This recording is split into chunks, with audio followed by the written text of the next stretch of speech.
Morning everyone. Hope अच्छे होंगे, पढ़ाई भी चल रही है आप लोग की। एग्ज़ाम भी आपके चल रहे होंगे, इंटरनल एग्ज़ाम भी चल रहे होंगे, आगे एक्सटर्नल एग्ज़ाम भी आपका आ जाएगा। आज जो हम वीडियो में कवर करेंगे, पढ़ेंगे, वो है लास्ट वीडियो से कहीं आपका टॉपिक है, उससे आगे कंटिन्यू करेंगे। लास्ट वीडियो में मैंने आपको पढ़ाया था, आपको दिखा शो किया था, इम्प्योरिटीज़ के बारे में स्टार्ट किया था। इम्प्योरिटीज़ होता क्या है, उसके सोर्सेज क्या हो सकते हैं। आज हम वीडियो में देखेंगे, टाइप्स देखेंगे, फिर इन इम्प्योरिटीज़ को कैसे हम मिनिमाइज कर सकते हैं, देन इसकी क्या क्या इफ़ेक्ट हो सकते हैं हमारे, इसके बारे में हम देखेंगे आज के वीडियो में। तो चलिए स्टार्ट करते हैं टाइप्स ऑफ इम्प्योरिटीज़ से। बेसिकली ये 3 तरह का होता है, ऑर्गेनिक, इनऑर्गेनिक और रेसिड्यूअल। ऑर्गेनिक हो गया मतलब ऑर्गेनिक कंपाउंड आपने पढ़ा ही होगा, ऐसे कंपाउंड जिसमें कार्बन कंटेन ही होते हैं या कार्बन प्रेजेंट होता है, कार्बन इट्स डेरिवेटिव होते हैं, उन्हीं को बोलते हैं ऑर्गेनिक, आपका ऑर्गेनिक कंपाउंड।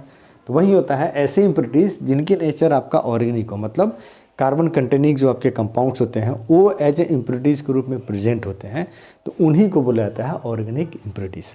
और ये मोस्टली अराइज होते हैं जब हम उसको आइसोलेट कर रहे होते हैं रॉ मटेरियल को, या फिर मैन्युफैक्चर कर रहे होते हैं, आपका सिंथेसिस कर रहे होते हैं। जैसे पैरासीटामोल के केस में ही था, तो जैसे नाइट्रोबेंजीन था आपका स्टार्टिंग मटेरियल, तो स्टार्टिंग मटेरियल रॉ मटेरियल आपका है वो नाइट्रोबेंजीन क्या ऑर्गेनिक कंपाउंड है, वो आपका प्रेजेंट रहे फाइनल कंपाउंड पैरासीटामोल में एज ए क्या ना प्रेजेंट रहे, तो उसको बोलते हैं इम्प्योरिटीज़। तो इस कैटेगरी में आते हैं ऑर्गेनिक इम्प्योरिटीज़ में।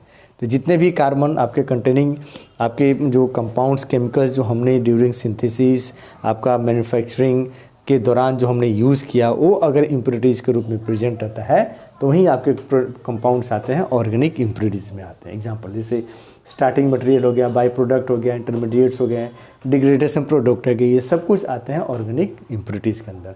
तो स्टोरेज हो गया आपका, जो स्टोरेज के केस में जब मेडिसिन ड्रग को हम स्टोर करके रखते हैं, आपके पैक करके रखते हैं, तो उस केस में जो आपका क्या नाम है डिग्रेड होता है प्रोडक्ट, और जो आपके आते हैं वही आपका होता है ऑर्गेनिक। ये आते हैं इस क्लास में, ऑर्गेनिक इम्प्योरिटीज़ में आते हैं। देन दूसरा आपका आता है इनऑर्गेनिक। नाम से इनऑर्गेनिक मतलब जो आपके क्या है, जो जिसमें कार्बन प्रेजेंट नहीं है, उसको छोड़ के जो कंपाउंड्स होते हैं उनको बोलते हैं इनऑर्गेनिक। तो वहीं आपकी इम्प्योरिटीज़ में जैसे हम रिएजेंट यूज़ करें, सपोज जैसे आपका पैरासीटामोल में आपको याद है हम H2SO4 यूज़ किए, आपका कंसनट्रेटेड H2SO4 यूज़ किए, तो H2SO4 क्या है, मिनरल एसिड है, आपका इनऑर्गेनिक है।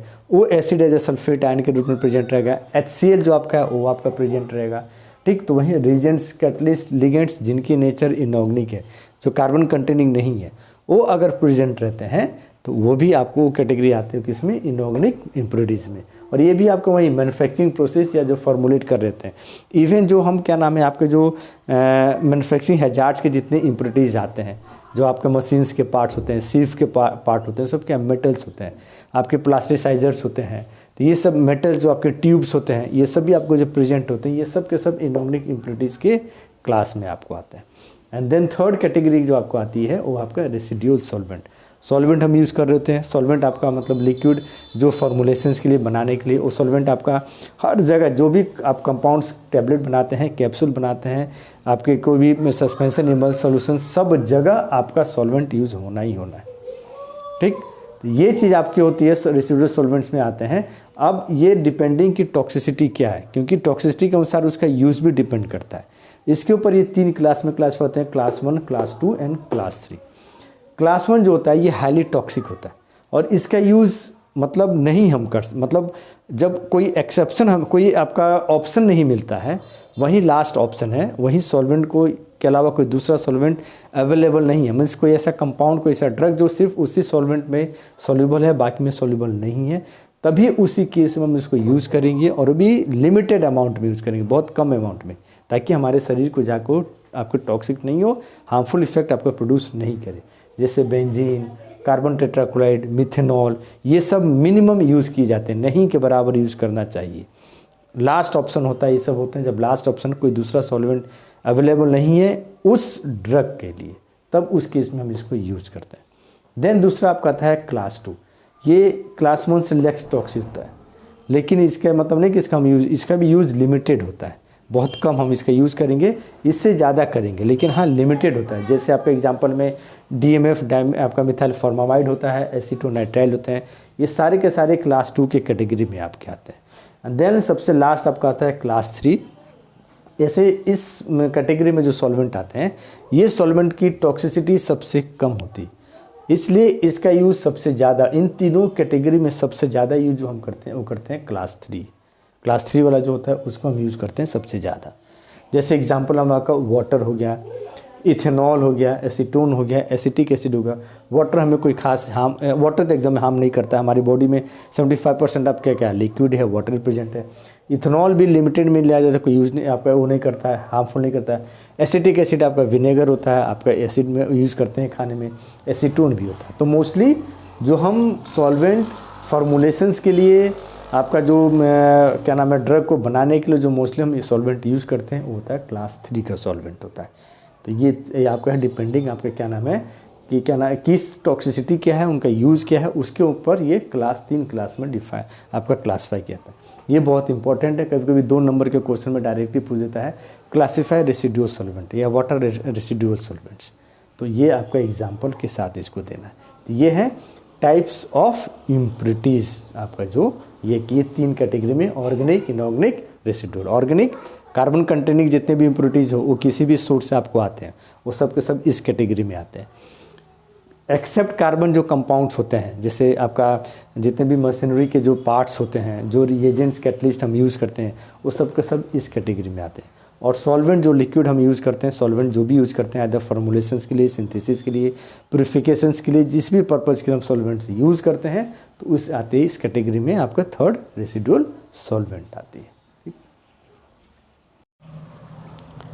नेक्स्ट आपका कि हम कौन से ऐसे मेथड से इम्प्योरिटीज़ को कंट्रोल कर सकते हैं। टोटली इरेडिकेट नहीं कर सकते हैं, ख़त्म नहीं कर सकते हैं, लेकिन हाँ कुछ ऐसे मेथड्स को अपना के फॉलो करके हम इन इम्प्योरिटीज़ को आप मिनिमम तक ला सकते हैं, जिससे कि वो हमारे बॉडी में आपका कोई टॉक्सिसिटी या कोई साइड इफ़ेक्ट आपका प्रोड्यूस नहीं करे।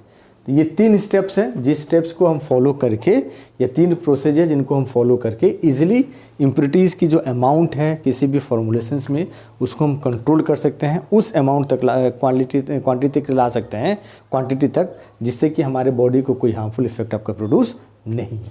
जैसे पहला क्या, by understanding the formation, fate and purge of the impurities during the manufacturing process. जब हम बना रहे थे, हमें मालूम है कि ये प्रोसेस हमें बनाना है, इस प्रोसेस से टैबलेट से या कैप्सूल से या फॉर्मूले से आपका लिक्विड बनाना है। तो बनाते वक्त कहाँ कहाँ आपकी इम्प्योरिटीज़ आने के चांसेस हैं। तो फॉर्मेशन बनने के बाद फीड क्या होगा, उसको हम कैसे हटा सकते हैं। अब जैसे मालूम है कि हम अगर क्या नाम है ये आपका सीविंग है, सीव अगर अच्छी क्वालिटी का नहीं रहेगा, उसमें जंक लगा रहेगा, तो उसको टूटना है तो हम वैसे सीव की यूज नहीं करेंगे। आपका जो मशीनरी जहाँ पर आपका डाइज एंड पंचिंग होती है, तो पंचिंग होती है तो जो आपका पंचेज होते हैं उनमें अच्छा लुब्रिकेशन होना चाहिए, ताकि जब वो आपका डाई पंचिंग हो, मूवमेंट हो, तो उसमें कोई फ्रिक्शन प्रोड्यूस नहीं हो। तो वहाँ क्योंकि फ्रिक्शन प्रोड्यूस होगा तो आपका पार्टिकल्स टूटेगा तो आपके पाउडर में आने के चांसेस रहेंगे। या लिक्विड के जब हम फिलिंग कर रहे होते हैं आपके बॉटल में, तो जो आपका फिलिंग आपका माउथ होता है या जो अपरेटस होता है वो पुराना नहीं है, उसमें कोई पुराना पहले का चीज़ नहीं लगा होना चाहिए। तो ये ऐसी चीज़ें हैं जिसके थ्रू हम, तो पहला स्टेप है जब हमें मालूम है कि जब मैन्युफैक्चरिंग कर रहे हैं तो कहाँ कहाँ इम्प्योरिटीज़ फॉर्म हो सकती हैं, कैसे उनका क्या फेट होगा और कैसे उसको हम हटा सकते हैं। तो ये पहला मेथड है। दूसरा, by setting up the appropriate controls at places where they either enter or form during the manufacturing process। जब हम बना रहे होते हैं, जैसे सपोज मान लो आपका क्या नाम है पैरासीटामोल को हम सिंथेसिस कर रहे हैं, अब पैरासीटामोल को सिंथेसिस कर रहे हैं, हमने वहाँ पर एसिटिक लास्ट स्टेप में एसिटिक एनहाइड्राइड यूज़ किया। अब आपको मालूम है कि एसिटिक एनहाइड्राइड अगर कंप्लीटली रिमूव नहीं करेंगे तो आपका क्या होगा, एज अ इम्प्योरिटीज़ के रूप में प्रेजेंट है। एसिटिक एनहाइड्राइड आपका यूज़ होता है, वाटर में सोल्यूबल है, तो हम क्या करेंगे, उसको 3-4 बार पानी से, जो फाइनल प्रोडक्ट है 3-4 बार उसको पानी से हम वॉश करेंगे। तो जो भी एसिटिक एनहाइड्राइड उसमें प्रेजेंट रहेगा वाटर में सोल्यूबल, वाटर के साथ क्या होगा आपका रिमूव हो जाएगा। तो कहाँ बन सकती है, कहाँ पर इम्प्योरिटीज़ इंटर हो सकती है आपकी जो प्रोडक्ट है, या कहाँ बन सकती है। तो जब हमें पॉइंट आपका उस वो जगह पता चल जाएगा, पोजीशन पता चल जाएगा, तो क्या करेंगे, उसको बाईपास करेंगे, या फिर उसके जगह हम क्या करेंगे, कोई अप्रोप्रिएट मेथड अपनाएंगे, या कोई ऐसा चेक क्वालिटी कंट्रोल अप्लाई करेंगे जिससे कि वो इम्प्योरिटीज़ हमारे प्रोडक्ट में आपका नहीं है। देन तीसरा है, by knowing the types of impurities and their main sources, a control strategy is designed by material quality control and process control. हमें मालूम है, आपको मालूम चल जाए, और माल जब हम बना रहे होते हैं, सिंथेसाइज कर रहे होते हैं, जब मैन्युफैक्चरिंग कर रहे होते हैं, जब स्टेबिलिटी आपको मालूम है, जैसे क्या नाम है प्रोडक्ट है, ये प्रोडक्ट आपका ये है, इसमें लाइट सेंसिटिव है तो हम क्या करेंगे, उसको एम्बर कलर बॉटल में यूज़ करेंगे, उसको स्टोर एम्बर कलर बॉटल में करेंगे जिससे कि लाइट एब्जॉर्ब नहीं हो। ये हीट आपका टेम्परेचर रेजिस्टेंट है, थोड़ा भी टेम्परेचर हाई हो जाएगा तो ये डिग्रेड हो जाएगा, तो क्या करेंगे, या तो हम ठंडे बहुत ही कूल प्लेस पर रखेंगे या फ्रिज में हम रखेंगे। ठीक, आपका क्या नाम है, सस्पेंशन बहुत ज़्यादा थिक है तो हम सॉल्वेंट ऐसा यूज़ करेंगे या उसमें ऐसा एंटी केकिंग एजेंट डाल देंगे जिससे क्या हो, आपका जो ड्रग पार्टिकल वो सस्पेंड ही रहे, नीचे आपका सेटल नहीं हो, केक आपका नहीं बने। तो इस टाइप के, तो ये 3 स्टेप्स को हम फॉलो करके इम्प्योरिटीज़ को हम कंट्रोल कर सकते हैं, मतलब उस लेवल तक ला सकते हैं जिससे कि हमें वो हार्मफुल इफेक्ट प्रोड्यूस नहीं करे। आपका कुछ ना कुछ तो प्रेजेंट रहेगा, 100% हटाने के चांस नहीं है, लेकिन मिनिमाइज कर सकते हैं, उस स्टेज तक ला सकते हैं, उस लेवल तक ला सकते हैं जिससे कि हमारी बॉडी को हार्मफुल इफेक्ट प्रोड्यूस नहीं करे। नेक्स्ट आपका लिमिट्स क्या होते हैं, किसी भी प्रोडक्ट में आपका जो फाइनल प्रोडक्ट आपका बन गया तो कितने अमाउंट तक अगर आपका इम्प्योरिटीज प्रेजेंट है तो हमारे बॉडी में हार्मफुल इफेक्ट नहीं प्रोड्यूस करेगी, उसी को बोलते हैं हम लिमिट्स। अब ये 2 तरह के, एक तो फाइनल आपका ड्रग सब्सटेंस, मतलब जो आपका ड्रग है एज वही आपका प्रेजेंट है, मतलब एक्सपेंट्स प्रेजेंट हो, रीजन प्रेजेंट हो आपका वो। एंड दूसरा है डिग्रेडेशन, मतलब ड्रग आपने स्टोर किया, स्टोर करने के बाद जो डिग्रेड हो गया, कुछ और प्रोडक्ट बन गया, तो उसकी कितनी अमाउंट में होनी चाहिए। तो पहला हम देखेंगे इसमें ड्रग सब्सटेंस खुद एज ए इम्प्योरिटीज़ के रूप में प्रेजेंट आपकी होती है। जैसे आप कोई चीज़ क्या नाम है पैरासीटामोल ही बना रहे हैं, तो पैरासीटामोल जब आप बना रहे हैं तो क्या नाम है जो नाइट्रोबेंजीन या जो भी रीजेंट या जो भी आपने क्या नाम है स्टार्टिंग मटेरियल इंटरमीडिएट्स प्रेजेंट आपका यूज़ किया है या फॉर्म हुआ है, उनकी अमाउंट है। तो पहला अगर आपको मालूम है, आइडेंटिफाइड है कि इम्प्योरिटीज़ क्या है, कौन सी है, तो उस केस में जो लिमिट होनी चाहिए नॉट मोर देन 0.5%। ठीक, ये ड्रग सब्सटेंस इम्प्योरिटी है। ड्रग सब्सटेंस मतलब ड्रग खुद, जो आपका फाइनल कंपाउंड है, रॉ मटेरियल है, एक्सपेंट्स हैं, तो उनकी अमाउंट कितनी होनी चाहिए। तो अगर आइडेंटिफाइड है तो वो 0.5% से ज़्यादा नहीं होनी चाहिए।